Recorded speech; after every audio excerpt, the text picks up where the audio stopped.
Thirsty on the east side of town? Well, head to a WNST favorite, King Discount Liquors on Pulaski Highway, just inside the Beltway. They have it all. I'm Johnny Bev down at King Liquors. Come and see me for all your needs in wine, spirits, and beer. Don't forget to give the King a ring. Hanging around with us at Radio Row here in Phoenix.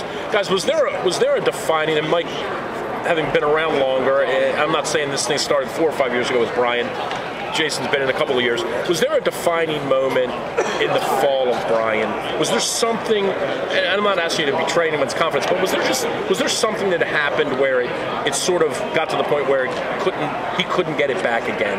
Was there a defining moment, a game, a moment, something that happened where you, as a guy that's been around for a while, drove home and said, Brian might be in trouble? I mean, it's harder obviously for Jason to answer that. He hasn't been as long. Playing with him for 9 years, you kind of see the evolution in coaching and how the players react to it. And it's hard ever to say, maybe one moment. You'd like to make it seem like it's that simple, but I don't think it was. But obviously, I think maybe that spiral probably started in maybe 2005. It was the first year I think we didn't have it. Well, even in 2004, later in the year, we had that. We had a good start. The Bengals lost at home, where it kind of fell apart a little bit. Right? There was players were frustrated, and we had that losing streak. We had those tough road games where we didn't get it done, and that carried over into 2005. And I think that late 04 and 05 with just the way we were playing, I don't think there was the motivation. Maybe I don't know if there were. We weren't playing well, and at the time that was what people say probably one of the most divisive locker rooms we've had. I mean, even this year, as bad as it was, maybe not as bad as then. So, I mean, if you could pinpoint maybe at least the general area when maybe it started to climb, is probably then, And next year we go 13-3, and winning this a lot of goals. That Indianapolis game, and you guys both obviously were there. I mean, played in it and know what it was like the whole week. The city, the Colts.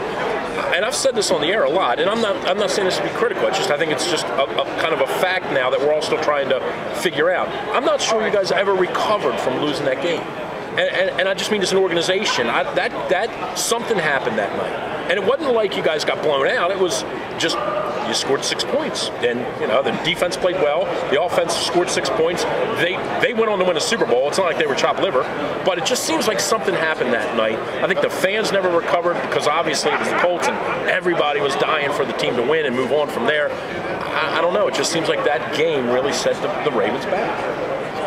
I'm not sure if I can pinpoint it on that specific game because I still know that after that, I was expecting for us to come back this year and kick butt. I mean, coming back with Steve McNair coming back strong, still having everybody on our roster, all of the veterans, and knowing and building from that experience from that last year. I was thinking that we were going to come back and kick butt. And you know what? Starting out, that turnover ratio killed us on that very first game at Cincinnati, and it spiraled. Not only that, it just hit us like a tsunami, just all at once. It really hit us.